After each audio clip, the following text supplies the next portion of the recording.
Hello guys, तो स्वागत है आप सभी लोगों का एक बार फिर से इंडिया की नंबर 1 पॉलिटेक्निक चैनल रेशवा एकेडमी पर। और रेशवा एकेडमी से आप सभी लोग को मालूम है कि कई सारे बच्चों के गवर्नमेंट पॉलिटेक्निक पाने का सपना साकार हुआ है, गवर्नमेंट पॉलिटेक्निक कॉलेज पाने का सपना आपका यहाँ से साकार हुआ है। तो जो भी बच्चे इधर उधर भटक रहे हैं, मैं उन्हें बता दूं कि आप जहां इधर उधर जाओगे आप लोगों को सबसे पहले यहीं आना है। और जितने बच्चों को इसके बारे में नहीं मालूम है आप उन्हें ये बताओ, बिल्कुल बताओ कि इधर उधर भटकने का कोई फायदा नहीं है। सबसे नंबर 1 जो आपका चैनल है, जो नंबर 1 अकेडमी है, वो आपकी रेशवा अकेडमी है, जो कि आपको यहाँ पर सारी की सारी चीजें सिर्फ और सिर्फ 999 में वीडियो और पीडीएफ के साथ आपको देगी। सारी की सारी चीजें, प्रीवियस मॉडल ईयर पेपर, सब कुछ। तो आप सभी लोग जो है वो रेडी हैं और हम आज के लेक्चर को देखने के लिए भी रेडी हैं, ठीक है। और चाहे वो आपका सेमेस्टर हो, फिर चाहे वो आपका एंट्रेंस हो, रेशवा अकेडमी के टक्कर में कोई भी नहीं है, ये आपको भी मानना पड़ेगा। तो अब आप अगर मान चुके हैं तो क्लास को स्टार्ट किया जाए। चलिए फटाफट से वीडियो को देखते हैं। और सभी लोग को मैं बता दूं कि अब जो आपकी वीडियो है वो आपकी प्राइवेट ही चलेगी, रिकॉर्डेड ही रहेगी। आप लोगों के तक ये जो वीडियो है ये आप लोग को ऐप पर अब दिया जाएगा। यूट्यूब पे जो आप लोग की लाइव क्लासेस है वो देना अब आप लोग का बंद होगा। चलिए अब देखिए क्या क्या है यहाँ पे, आप लोग देख सकते हैं। हम लोग जब लास्ट क्लास में देखे थे तो मैंने आपको रैम के बारे में बताया था। रैम आपका क्या होता है, रैम आपके 2 टाइप्स के होते हैं, ठीक है। रैम जो है ये हमारा मेन मेमोरी माना जाता है, प्रिंसिपल मेमोरी माना जाता है, इंटरनल मेमोरी माना जाता है, and it is also a non volatile memory. यानी हम रैम को क्या क्या कह सकते हैं, रैम हमारी मेन मेमोरी है, ठीक है। रैम को हम क्या क्या मानते हैं बेटा, रैम को हम मेन मेमोरी मानते हैं, ठीक है। इसके अलावा ये आपकी कौन सी मेमोरी है, वॉलेटाइल मेमोरी है, यानी कि ये आपकी परमानेंट नहीं है, ठीक है। This is your volatile memory, okay. इसके अलावा और एक चीज क्या है आपका, ये आपका प्रिंसिपल मेमोरी है, ठीक है। ये क्या है, ये प्रिंसिपल मेमोरी है, okay. Main memory, volatile memory, principal memory, और क्या क्या है, इंटरनल मेमोरी, इंटरनल मेमोरी, ठीक है ना। क्या क्या है, main memory, volatile memory, principal memory और इंटरनल मेमोरी। ये आपके सारे के सारे रैम के ही पार्ट है, सब कुछ। मतलब अगर आप कहो, आप रैम को इतनी चीजों में बांट सकते हो कि एक तो ये आपका क्या होता है कि आपका टेम्परेरी होता है, ठीक है। ये परमानेंट बिल्कुल भी नहीं है, कहीं से भी नहीं है। सो ये आपका टेम्परेरी मेमोरी है, नंबर 1, ठीक। दूसरी चीज यहाँ पर क्या है आपका कि ये प्रिंसिपल मेमोरी है। प्रिंसिपल का मतलब कि आपके सारे के सारे काम को चलाने वाली मेमोरी, ठीक है। जितने काम आपके आते हैं वो पहले रैम में आते हैं, देन वो आपके आगे के लिए प्रोसेस होते हैं। इस वजह से इसको प्रिंसिपल मेमोरी कहा जाता है, ठीक। इसके अलावा और क्या है, ये आपका इंटरनल मेमोरी। सभी को मालूम है, आप इसको एक्सटर्नली तो ऐड करते नहीं हो, करते तो आप इसको इंटरनली ही हो, ठीक है। इसके अलावा और एक चीज क्या है, वो है आपका मेन मेमोरी। इसको ही मेन मेमोरी क्यों कहा जाता है, क्योंकि प्रोसेसर जो है ना वो आपके डेटा को यहीं से एक्सेस करता है, यहीं से फेच करता है, समझ आया।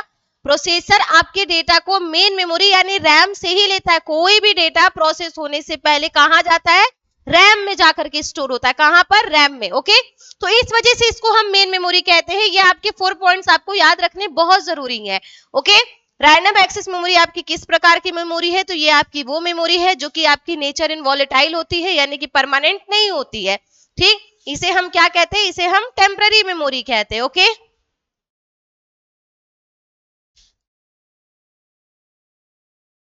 ये क्या है आपकी, this is your temporary memory, यानी कि इसमें रखे हुए डेटा आपके क्या हो जाएंगे, छूमंतर हो जाएंगे, उड़ जाएंगे, ठीक है। अब दूसरी चीज आपकी क्या है कि there are 2 types of RAM, there are 2 types of RAM. कौन कौन से, number 1 S RAM and D RAM, ठीक है। S RAM and D RAM. S RAM D RAM आपके क्या होते हैं, एस रैम को हम बोलते हैं static random access memory, and D RAM को हम बोलते हैं डायनेमिक रैंडम एक्सेस मेमोरी, ठीक है। ये आपके 2 टाइप के रैम होते हैं। काम क्या है, बहुत ही इजी काम है। एस रैम जो है ना, इसको हम लोग एक प्रकार से कैश मेमोरी भी कहते हैं, और ये आपकी फास्टर होती है। क्यों, क्योंकि इसमें आपके 6 ट्रांजिस्टर यूज होते हैं, और जबकि डी रैम में आपका सिर्फ और सिर्फ एक ही ट्रांजिस्टर यूज होता है। तो जितने ज्यादा ट्रांजिस्टर होते हैं उतना फास्ट से काम करता है, ठीक। तो ये आपका क्या हो गया, एस रैम और डी रैम जो है ये अगर कहा जाए तो ये आपके दो प्रकार के रैम है, लेकिन इन दोनों का काम क्या है, एक दूसरे से एकदम भिन्न है, एकदम डिफरेंट है। ठीक, तो यहाँ अब हम लोग एस रैम और डी रैम के बारे में जान लेते हैं कि देखिए आपका एस रैम और डी रैम किस तरीके से काम करता है। Okay,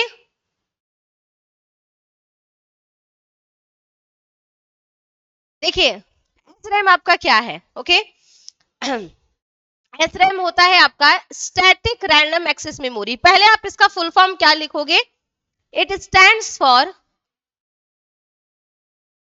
it stands for static random access memory. ठीक है, क्या है यहाँ पे, it stands for static random access memory. अब आप जरा मुझे बताए कि इसका काम क्या हो सकता है। ठीक, सोचो थोड़ा सा कि क्या हम इससे क्या क्या चीजें कर सकते हैं। और पता है देखो, जो रैम होता है ना, हम लोग इसको सोचते हैं कि मतलब अगर आप देखो तो आप लोग सोचते हो कि सिर्फ और सिर्फ रैम पर जो है कि आपके कंप्यूटर या आपके मोबाइल फोन का सारा काम टिका होता है, जितना अच्छा रैम रहेगा उतना स्मूथ ये वर्क करेगा। ऐसा नहीं है, ऐसा बिल्कुल भी नहीं है, कई सारे आपके फैक्टर्स पे वो डिपेंड करता है। लेकिन यहाँ पर हम ये देखेंगे कि अभी हमें जो है कि अभी हमें ये देखना है कि अभी जो हम रैम पढ़ रहे हैं वो हमारा स्टैटिक रैम है, ठीक है ना। और ये आपका स्टैटिक रैम जो है ये क्या काम करता है, पहली चीज देखिए, स्टैटिक रैम आपका डी रैम से बहुत ज्यादा फास्टर होता है और एक्सपेंसिव होता है। फास्टर क्यों होता है, क्योंकि ये आपके 6 ट्रांजिस्टर से मिलकर के बना होता है, इसमें आपके 6 ट्रांजिस्टर की चिप यूज होती है, ठीक है। और जो कि आपका डी रैम में कहा जाए तो इसमें सिर्फ और सिर्फ आपकी 1 सिलिकॉन चिप यूज होती है, या कह लीजिए कि आपका सिर्फ और सिर्फ एक ट्रांजिस्टर चिप यूज होता है। तो ये दोनों ही एक दूसरे से टोटली डिफरेंट है, हर प्रकार से डिफरेंट है। और जो आपका एस रैम है ये आपका फास्ट काम करता है। इसको फास्ट काम क्यों कराया जाता है, क्योंकि ये कैश मेमोरी होती है। आपको ये मालूम होना चाहिए, जब भी हम कोई एप्लीकेशन यूज करते हैं, जब भी, तो हम वहां पर एक ना मेमोरी के थ्रू मतलब उसको यूज करते करते हम उसका एक कैश, एक हम उसका मतलब जंक फाइल कह लीजिए जो जनरेट करते हैं, ठीक है, कचरा जिसको कहा जाता है, फिल्टर आउट होता रहता है वो आपका, ठीक है। तो यहां पर अगर आप देखें तो जो आपका एच रैम है यानी कि स्टैटिक, ये जो ये दोनों के दोनों आपके क्या है, इन दोनों के अपने सेवरल लेवल के कुछ वर्क्स हैं, ठीक है। कंप्यूटर में इन दोनों के ही कुछ आपके काम है। पानी पी लेते हैं फिर बताते हैं।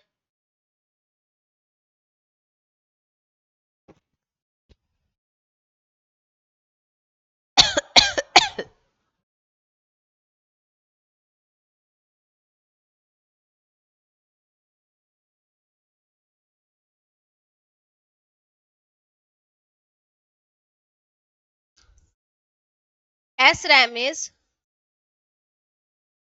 Used as computers cache memory, ठीक है, कंप्यूटर्स कैश मेमोरी। कैश का मतलब समझ रहे हो, ये वो वाला रुपया वाला कैश नहीं है, ऐसा नहीं कि अभी पैसा निकालो और गिनने लगोगे, ऐसा कुछ भी नहीं है। ये वो वाला कैश मेमोरी बिल्कुल भी नहीं है, बिल्कुल भी नहीं। कैश मेमोरी का आपका क्या काम होता है बेटा, तो कैश मेमोरी आपकी सबसे ज्यादा फास्टर मेमोरी मानी जाती है। इसलिए मानी जाती है ना, क्योंकि यहाँ से डेटा, क्योंकि इसकी स्पीड इतनी ज्यादा होती है कि आप यहाँ से किसी भी डेटा को आसानी से एक्सेस कर सकते हो, ठीक। और इसी वजह से जो हमारा प्रोसेसर है वो क्या करता है, वो एस रैम से, यानी रैम के भी किस पार्ट से डेटा को लेता है, एस रैम से, समझ आया। क्योंकि वो उसको फटाफट से जो है कि वहां से डेटा फेच करने के लिए परमिशन दे देगा, उसको तुरंत का तुरंत वहां से उसको डेटा मिल जाएगा। इसी वजह से अगर आपसे कभी भी कोई ये पूछे ना कि आपका जो प्रोसेसर है वो एस रैम और डी रैम में से किस वाले रैम से डेटा को एक्सेस करता है या फेच करता है, तो आपको ये बताना पड़ेगा कि एस रैम से, क्योंकि एस रैम जो है ये आपका सबसे ज्यादा फास्टर होता है, क्योंकि ये as a cache memory computer में यूज किया जाता है। Okay, as a cache memory इसको हम लोग कंप्यूटर में यूज करते हैं, इसी वजह से हम लोग ये जो है ये आपका फास्टर होता है। अगर कॉस्ट की बात की जाए तो ये आपका एक्सपेंसिव होता है, ठीक है ना। S RAM is faster and expensive then D RAM, faster and expensive then D RAM.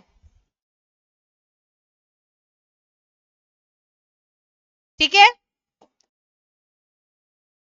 ये क्यों फास्टर होता है तो मैं आपको इसके बारे में भी बता चुकी हूं। ये इस वजह से फास्टर होता है क्योंकि इसमें आपके लगभग लगभग 6, अगर कहा जाए तो आपके ये 6 ट्रांजिस्टर से मिलकर के बना होता है, जबकि जो डी रैम है ये सिर्फ और सिर्फ आपके एक ट्रांजिस्टर से मिलकर के बना होता है या वन सिलिकॉन चिप से, ठीक है ना।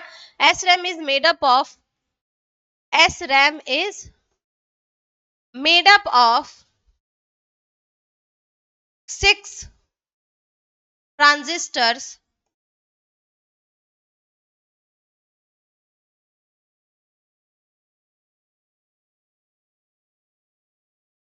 that is why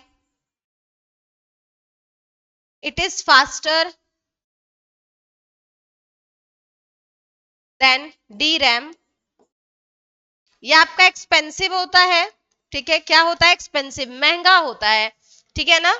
क्या होता है? ये महंगा होता है। पावर की अगर बात की जाए तो ये डी रैम की तुलना में कम पावर कंज्यूम करता है, okay. It consumes less power, it consumes less power, less power, ठीक है।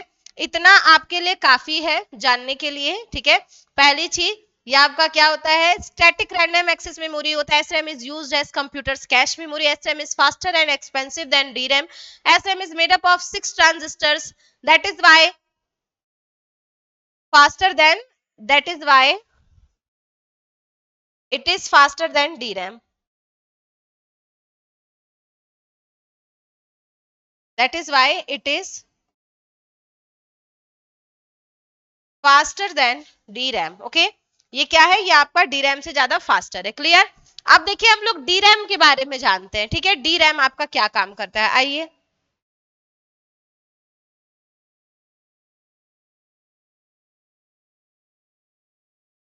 DRAM stands for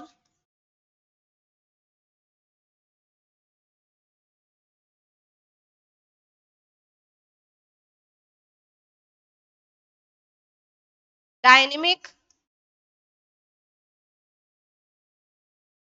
random access memory,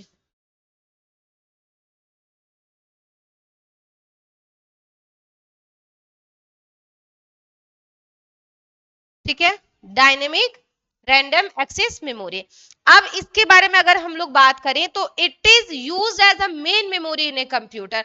computer के रैम की मतलब अगर अगर कहा जाए कि एस रैम और डी रैम में अगर आप एक बहुत मेजर डिफरेंस बताओ, मतलब एक की डिफरेंस जो इन दोनों को एकदम से अलग कर देता है, तो वो ये है कि जो एस रैम है ये आपका as a cache memory use होता है, जबकि D RAM as a main memory use होता है, ठीक है।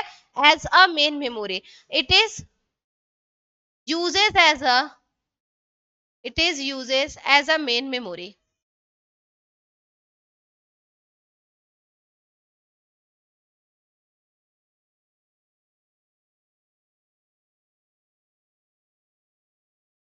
as a main memory, ठीक है। इसके अलावा और क्या है कि it is slower and less expensive या कह लीजिए cheaper than SRAM, okay। it is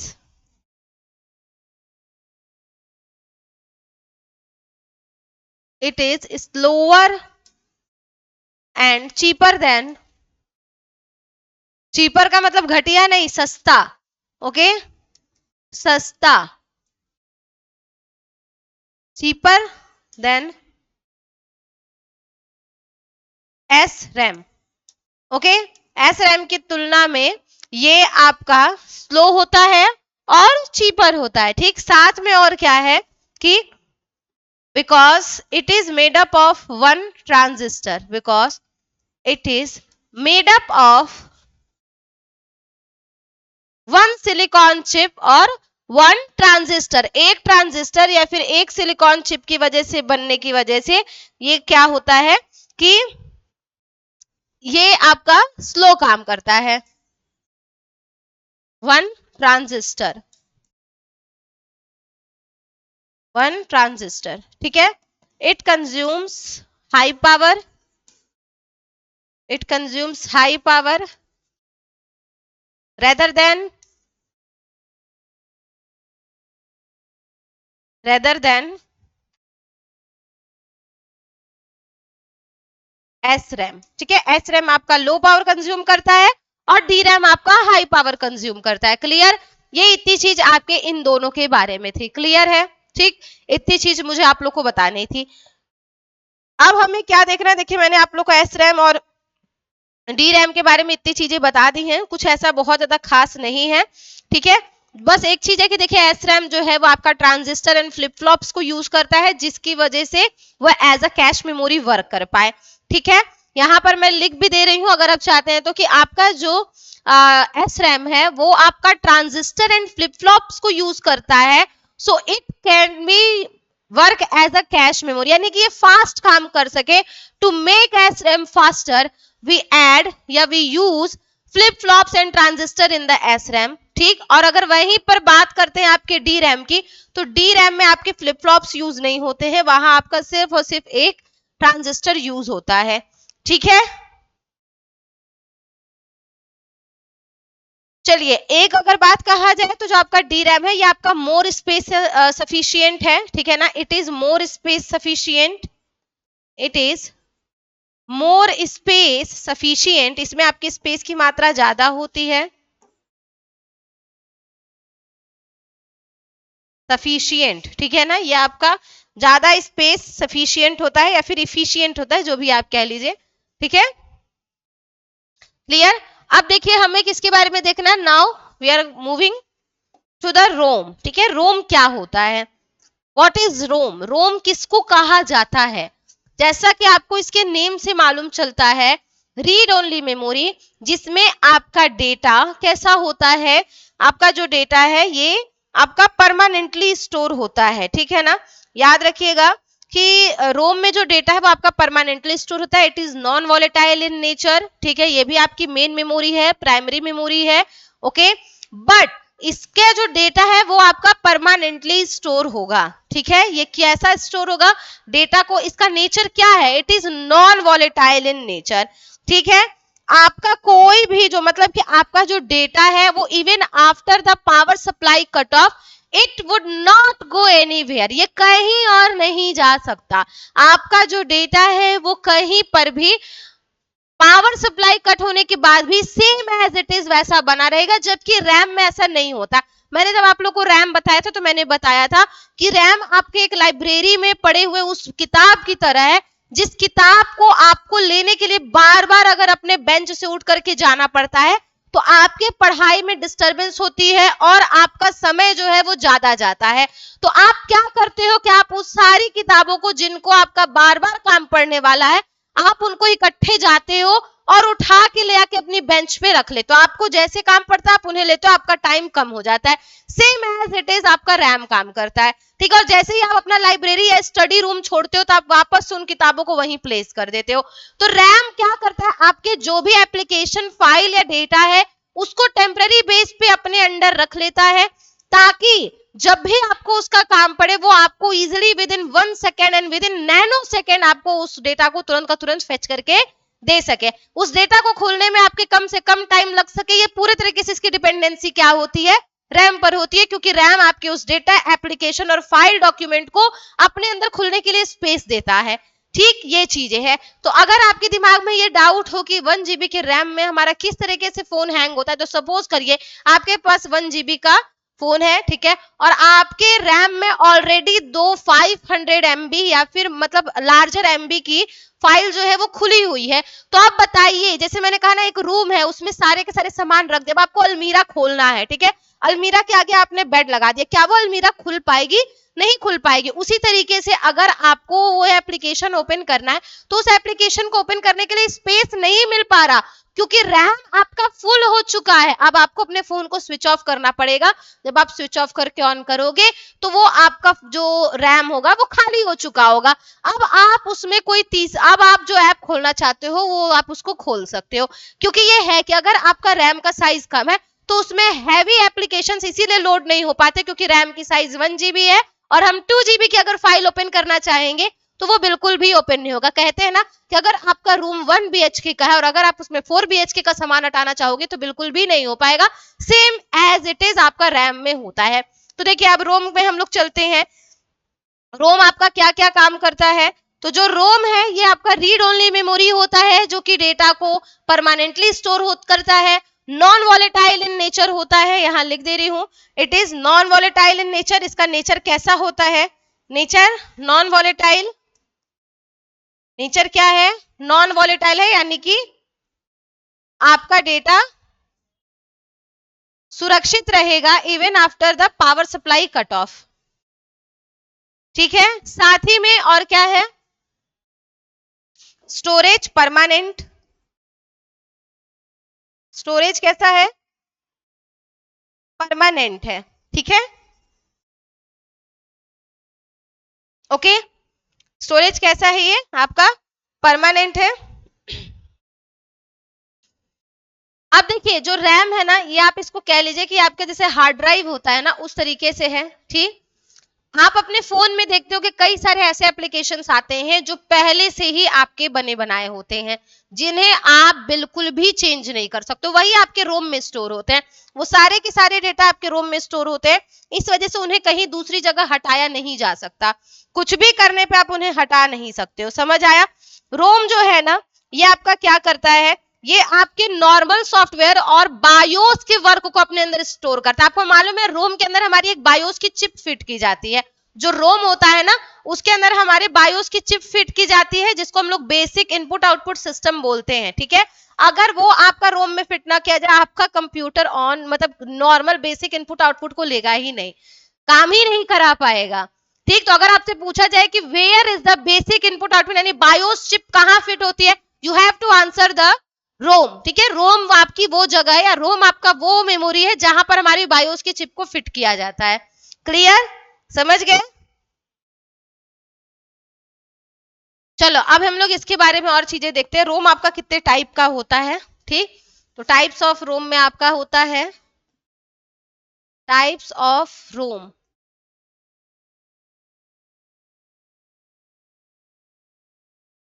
P ROM,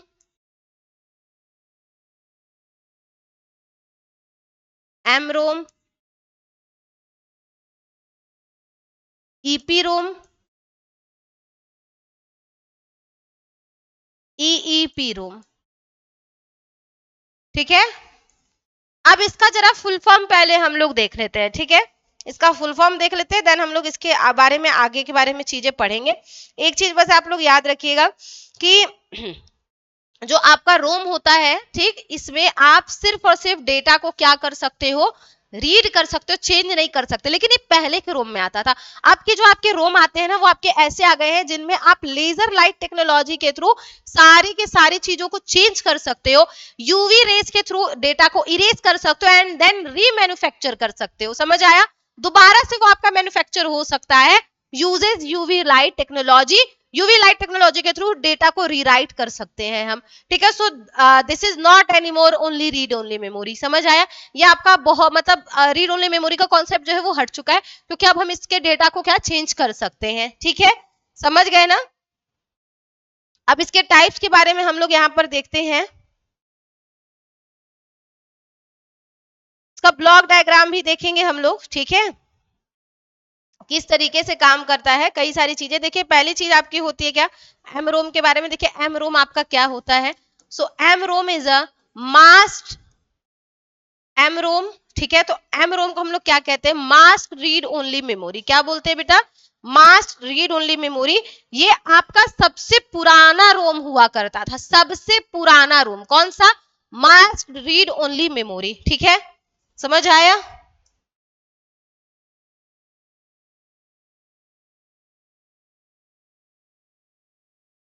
mask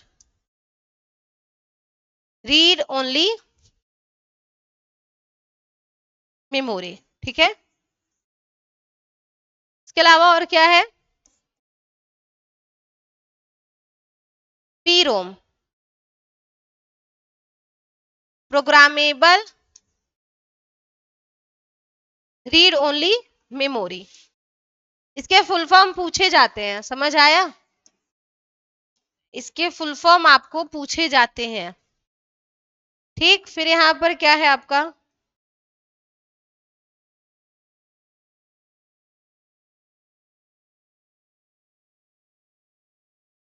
electrical programmable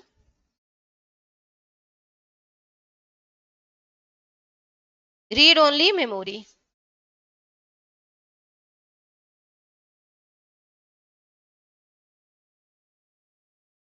okay, फिर ईईपी रोम। ईईपी रोम में क्या होगा? इलेक्ट्रिकली इरेजेबल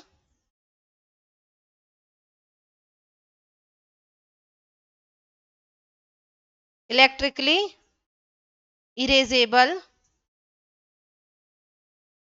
प्रोग्रामेबल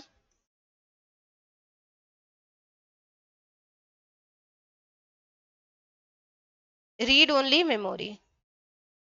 रीड, यहां लिख दे रही हूं नीचे, ओनली मेमोरी। ठीक है, ये आपके इसके 4 टाइप्स होते हैं। तो सबसे पुराना वाला रोम आपका कौन सा है? सबसे पुराना वाला रोम है आपका मास प्रोग्रामेबल रीड ओनली मेमोरी, क्योंकि ये आपका सेमीकंडक्टर का मतलब समझते हो ना, सेमीकंडक्टर टेक्नोलॉजी का यूज करता था। ठीक, और ये आपका सबसे पहला रोम था जिसमें आपका क्या होता था कि ग्रिड ऑफ वर्ड लाइंस बने होते थे आपके। ठीक है, और जो आपके लाइंस थे ये आपके ट्रांजिस्टर स्विच के साथ जुड़े हुए होते थे। कैसे होते थे? It was joint together to the transistor. जो आपके ये सब लाइन है इसको एक गेट से, एक ट्रांजिस्टर लाइन से इसको जोड़ा गया होता था। अभी आप लोग गेट भी पढ़ोगे, समझ आया? गेट का बहुत बड़ा यूज होता है मदरबोर्ड बनाने में, इन सब सर्किट को बनाने में, बहुत बहुत ही बड़ा। ठीक है समझ आया?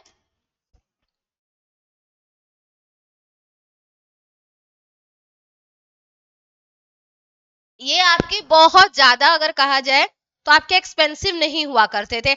सबसे पुराना अगर रोम था, and which ROM uses the semiconductor technology, मैं यहां पर लिख दे रही हूं क्वेश्चन में, which ROM uses which ROM uses semiconductor technology technology. तो यहां आपको आंसर करना पड़ेगा, that was M ROM. M ROM, ठीक। और जो एम रोम था ये आपका सबसे पुराना रोम माना जाता था। It was the one of the old, ठीक है, ओल्ड टेक्नोलॉजी रोम। ठीक, इसमें आपके जो भी डेटा होते थे उसको एक वर्ड ग्रिड लाइन में स्टोर किया जाता था। ठीक है, वर्ड ग्रिड लाइन में, याद रखिएगा, ग्रिड लाइन ऑफ वर्ड के तौर पर इसमें स्टोर किया जाता था किसी भी चीज को। Okay, M ROM, which ROM uses semiconductor technology, it is M ROM. ठीक है, ये क्या होता है आपका? अब यहाँ पर मैं लिख भी दे रही हूँ कि जो एम रोम होता था इसके बारे में मैं लिखवा भी दे रही हूँ कि जो एम रोम था ये आपका सबसे पुराना रोम था। ठीक है ना, एम रोम आपका सबसे पुराना रोम था। एम रोम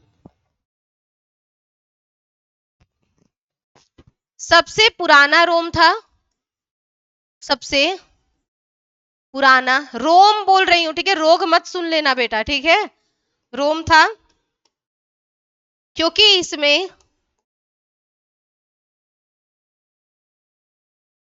क्योंकि इसमें सबसे पुरानी सेमीकंडक्टर टेक्नोलॉजी का इस्तेमाल हुआ था। सबसे पुरानी सेमीकंडक्टर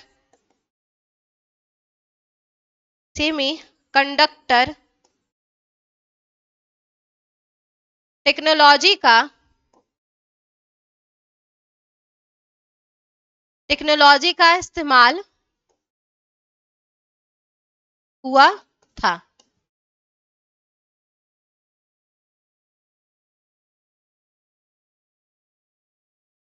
ठीक है, सेमीकंडक्टर टेक्नोलॉजी का इस्तेमाल हुआ था। क्लियर है? ये आपका किसके बारे में था? ये था आपके एमरोम के बारे में। अभी हम लोग और एमरोम के बारे में जानेंगे। तो एमरोम जो है ये आपका सबसे पहला रोम था जो कि कंसिस्ट था grid of word line and bit lines join together in the transistor switch. ठीक है ना, MROM was very first ROM, very first ROM जहां पर आपके डेटा कैसे स्टोर किए गए थे, जहां पर आपके डेटा को grid of word line and bit lines को ट्रांजिस्टर स्विचेस के साथ जोड़ करके बनाया गया था।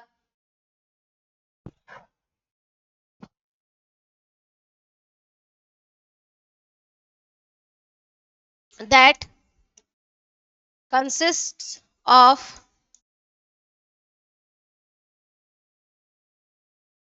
grid of word line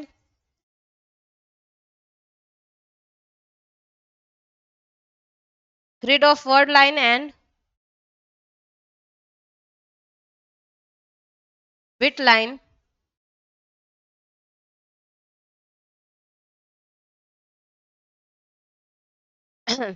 word of grid line और बिट लाइन के साथ इसको ट्रांजिस्टर स्विच के साथ क्या जोड़ा गया रहता था। ठीक, ये आपका किसके बारे में था, एमरोम। देखो एमरोम के बारे में मैंने इसलिए एक लाइन आपके ऊपर हिंदी में लिख दी है कि आपको ये चीज एकदम याद हो जाएगी, एकदम याद। ये आपका सबसे पुराना रोम था, सबसे ज्यादा पुराना रोम था। ठीक है,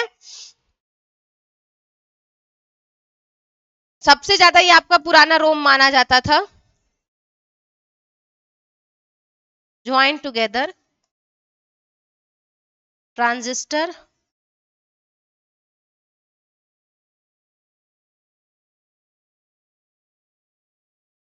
स्विचेस। ठीक है, ये चीजें हैं आपके। एमरोम सबसे पुराना रोम था क्योंकि इसमें सबसे पुरानी सेमीकंडक्टर टेक्नोलॉजी का इस्तेमाल हुआ था। ये इतनी चीज आप लोग जान लिए, बस आप लोग को एमरोम के बारे में इससे ज्यादा नहीं जानना है। बाकी अगर आप लोग को कुछ इसमें लिखना है तो आप वही चीज लिख सकते हो कि it was the very first ROM, ये सबसे पहला रोम हुआ करता था। इसमें आपका मैन्युफैक्चरिंग करते वक्त ही जो भी डेटा स्टोर होगा वो होगा, इसको बाद में चेंज नहीं किया जा सकता था। ठीक है, जो आपका एमरोम था, ये याद रखिएगा कि इसमें जो भी चीजें आप इनकोड करते थे सर्किट में, ये आपका only program during manufacturing time. इसमें जो भी प्रोग्राम आपको करना होता था वो आप मैन्युफैक्चरिंग टाइम पर ही करोगे, बाद में इसमें आप कोई प्रोग्राम नहीं कर सकते, यानी बाद में इसमें कोई चेंजेस या मॉडिफिकेशन करना पॉसिबल नहीं था। ठीक, यही चीज आपको इसमें लिखनी है एमरोम में। ठीक है, समझ आया। और ये आपका बहुत महंगा नहीं हुआ करता था, it was not so expensive, it was not so expensive. ये आपका बहुत महंगा नहीं होता था, इतनी ज्यादा इसमें क्वालिटी ही नहीं थी तो ये महंगा क्यों होगा। ठीक, इतनी ज्यादा इसमें क्वालिटी नहीं थी तो ये आपका बहुत ज्यादा महंगा नहीं हुआ करता था। क्लियर है, समझ गए ना। ठीक, इसके अलावा आपका आता है क्या, पी रोम। ठीक है ना, पी रोम में आपकी क्या क्या चीजें हैं तो मैं यहाँ पर आपको बता दूं। एक चीज यहाँ पे और लिख दे रही हूँ कि एम रोम में जो भी डेटा या प्रोग्राम करना होता था वो बनने यानी मैन्युफैक्चरिंग टाइम पर ही आपको करना होता था। जो भी डेटा या प्रोग्राम करना होता था वह बनते समय यानी मैन्युफैक्चरिंग टाइम पर ही हो सकता था।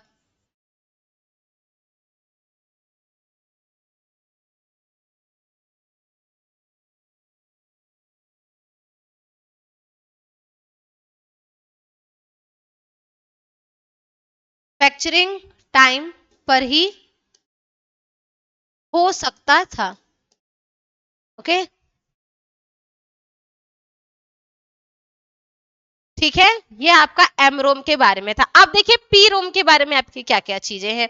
ठीक है, पी रोम से अगर हम यहाँ पर समझे तो प्रोग्रामेबल रीड ओनली मेमोरी आपका क्या होता है, it is a form of, फिर से अगर आप कहो इट इज ऑल्सो फॉर्म या फिर it is also part of read only memory, आप जितना लंबा इसको लिखना चाहो आप वैसे लिख सकते हो उसको अगर आप चाहते हो तो।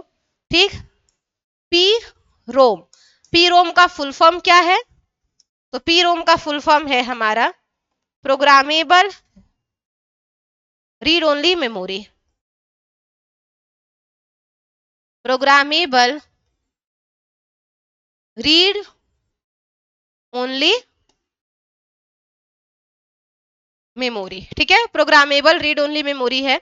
यहाँ आपका काम क्या क्या है अगर आप देखोगे तो प्रोग्रामेबल रीड ओनली मेमोरी में आपका जो प्रोग्राम है या आपकी जो भी चीजें हैं वो आपकी एक ही टाइम पर हो सकती थी, वो भी आपको मालूम है।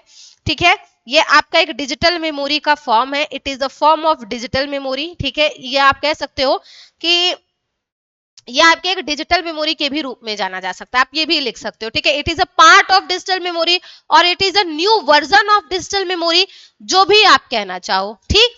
आप इसमें लिख सकते हो और उसी अकॉर्डिंग आप इसको कंप्लीट करा सकते हो, ठीक है।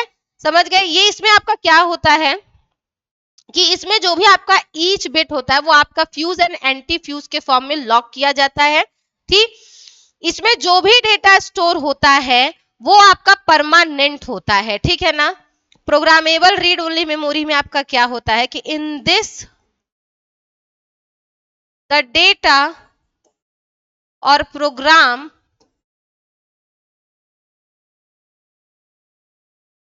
Are store permanently, are stored permanently and cannot be changed, modified or erased, modified later. We cannot erase, we cannot erase data in this ROM. It is a type of, it is a form of or type of, it is a type, yeah, form of digital memory, ठीक है। Digital memory, ये हो गया आपका P ROM के बारे में। याद रखिएगा कि जो आपके पहले के जितने भी आपके रोम आते थे उसको बदल पाना पॉसिबल नहीं था, ठीक है। पी रोम थे, एम रोम थे, जब तक आपका ईईपी रोम नहीं आया, electrically erasable programmable read only memory, तब तक सभी का यही हाल था। उसमें कोई भी मॉडिफिकेशन का मतलब बदलाव, किसी भी तरीके का बदलाव उस टाइम के आपके रोम में कर पाना पॉसिबल नहीं था। वो सारी चीजें आपकी कब पॉसिबल हुई, तब हुई जब आपका यूवी रेस के थ्रू हम उसको इरेज करना सीख गए। जब वो चीजें होने लगी तब जा करके आपके रोम में स्टोर डेटा को डिलीट किया जाने लगा। समझ आया ये चीज। जैसे कि अब इसके बारे में अगर मैं आपको एक एग्जांपल दूं, तो आप लोग जानते होंगे कि अगर आपका मार्केट में एक थर्मामीटर आ गया, तो अगर डिजिटल थर्मामीटर है और उसमें अगर आपका कोई चीज गलत मैन्युफैक्चर हो गया, तो अब उसको सही होने के लिए कंपनी में भेजा जाएगा, तो कंपनी वाले उसको सही कर सकते हैं, आप नहीं कर सकते हो। इरेजेबल होने का भी मतलब ये नहीं है कि उसको आप उठ करके लगो सारी चीजें करने, आप उसको इरेज कर लोगे, नहीं नहीं, वो करेगा कंपनी वाला, क्योंकि उसके पास वो टेक्नोलॉजी है, उसके पास वो ज्ञान है, जिससे वो उन सब चीजों को बदल करके उन चीजों को वापस सही कर सकता है, ठीक है। ये चीजें हैं आपकी। तो erasable programmable read only memory का अगर हम बात करें, तो electrically erasable programmable read only memory, वहां पर आपका क्या होता है कि वहां पर आपका यूवी रेस टेक्नोलॉजी के थ्रू डेटा को इरेज किया जाता है, देन रीराइट किया जाता है, ठीक है। ये चीजें आपकी उसमें होती हैं, इसमें नहीं होती हैं। इसमें ऐसा बिल्कुल भी नहीं है, ना तो पी रोम में है ना तो एम रोम में है, ठीक। तो और अभी मैंने आपको एक एग्जांपल बताया थर्मामीटर का, तो अगर आपका थर्मामीटर आ गया, मान लो उसमें फ़ारेनहाइट की जगह सेल्सियस या फिर मान लो कुछ और दिखाने लगा, ठीक है, मान लो उसमें आपका दूसरा मतलब कोई यूनिट दे दिया, तो आप बोलोगे अरे भैया ये कब से होने लगा, हीट जो है वो कब से किलोग्राम में मेजर करने लगा, तो वो आपका वहां पे गड़बड़ हो गया ना, गलत डेटा स्टोर हो गया है ना, तो अब आप उसको कैसे चेंज करोगे।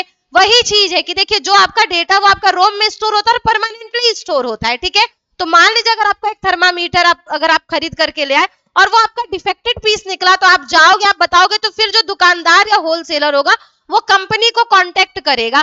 तो या तो वो आपका, अगर मान लीजिए अगर वो आपका पी रोम से बना होगा, पी रोम से, तो वो आपका बेकार हो गया, फिर वो आपको दूसरा थर्मामीटर देंगे, मतलब वो आपका पूरा थर्मामीटर ही खराब हो गया, उसको चेंज नहीं किया जा सकता, क्योंकि उसका जो डेटा है वो इरेज नहीं हो सकता है। तो इरेज नहीं हो सकता है तो उसको हटा दिया जाएगा।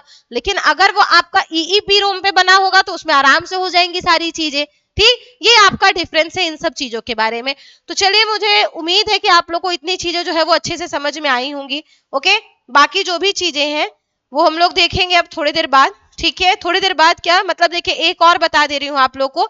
ओके, ईईपी रोम के बारे में भी बता दे रही हूँ, और भी मतलब 2-3 चीजें जो है इसमें बता दे रही हूँ, ताकि आप लोगों को ये पढ़ने में और आगे की चीजें समझने में आसानी हो जाए, ठीक। और बहुत ज्यादा ऐसा नहीं है, बहुत ज्यादा हमें नहीं पढ़ना, नहीं तो आपके दिमाग में हौच पौच हो जाएगा और फिर आप सारी चीजों को भूल जाओगे। ठीक, और वो रोशनी मैम बिल्कुल भी नहीं चाहती हैं। ठीक है, वैसे भी आप लोग मेरे सब्जेक्ट में एकदम गायब ही रहते हो, और गायब हो जाओगे तो कैसे काम चलेगा। ओके, तो देखिए इसमें अब और एक चीज आपकी क्या है, इट इज यूज्ड लो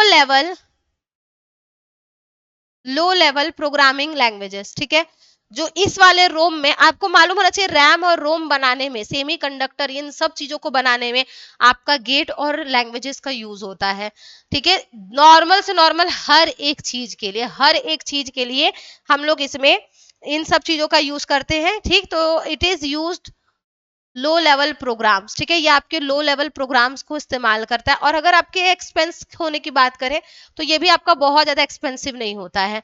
ठीक है, ये आपका बहुत ज्यादा एक्सपेंसिव नहीं होता है, और इसमें जो भी जो भी चीजें हैं it is used low level programs such as firmware.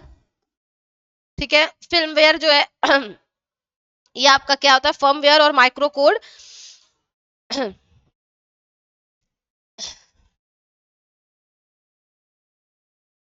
Firmware and micro code. अब देखिए गला जो है वो खराब हो रहा है। Firmware and micro code. ठीक है, अब और क्या क्या है देखिए, बता दिया, इतना मैंने बताया। इसके अलावा ठीक, ये आपका कैसे काम करता है, ये कैसे लॉक्ड होता है, इसमें जो आपके ईच बिट है वो कैसे लॉक होते हैं। इस रोम में हर एक बिट आपका फ्यूज एंड एंटी फ्यूज के फॉर्म में लॉक होते हैं। ठीक, ये आपसे प्रश्न पूछ सकता है कि वो कौन सा रोम है जिसमें आपका डेटा या बिट जो है वो एंटी फ्यूज और फ्यूज के फॉर्म में लॉक होते हैं। ठीक, तो यही है कि इसमें फ्यूज और एंटी फ्यूज, मतलब ये वाला जो रोम है इसमें हर बिट इसमें हर बिट फ्यूज और एंटी फ्यूज के फॉर्म में लॉक होते हैं।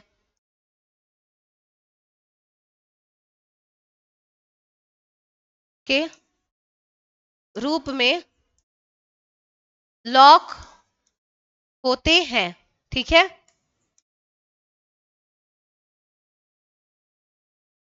ये चीज है आपकी। चलो, ये हो गया। और बाकी जो भी चीजें हैं देखो, आपका ईपी रोम क्या होता है, तो EP ROM erasable programmable read only memory होता है, जिसको हम लोग ई रोम भी कहते हैं। और ये आपका पी रोम का टाइप है, इसी वजह से इसमें इसको आपका ईपी रोम कहा जाता है। ठीक है, और इसी के साथ आपका और क्या है, electrically erasable programmable read only memory, ये भी आपका होता है, ये जिसको हम लोग ईईपी रोम कहते हैं। ठीक, तो जब तक हमारा इरेजेबल रोम नहीं आया था तब तक हमारे किसी भी डेटा को हटा पाना पॉसिबल नहीं था। तो अब आपके डेटा को इरेज कर पाना, मॉडिफाई कर पाना आसान हो गया है। तो चलो अब आप लोगों से मिलेंगे कब, बाद की कक्षा में। तब तक के लिए आप सभी लोगों को नमस्कार। वीडियो अच्छी लगे तो इसको पसंद कीजिएगा, दोस्तों को जरूर बताइएगा कि आप भी रेशवा पर आए और अपना जी लगा करके, जी जान लगा के अपना सेमेस्टर एकदम धांसू बना करके निकाले। क्योंकि ये आप सभी लोग को मालूम है कि इसके टक्कर में आपको कोई चैनल इस प्रॉफिट पे, इतने ज्यादा टर्म्स पे आपको कोई भी नहीं देने वाला, ना उतने नोट्स ना उतने वीडियोस, कुछ भी प्रोवाइड नहीं होने वाला। तो फालतू के चक्करों में नहीं पढ़ना, बिल्कुल भी फ्रॉड के चक्कर में तो बिल्कुल भी नहीं पढ़ना। मन लगा करके पढ़िए, जी तोड़ लगा करके पढ़िए। दिसंबर में एग्जाम है, तब तक सिलेबस कंप्लीट हो जाएगा, बिल्कुल भी घबराने की जरूरत नहीं है।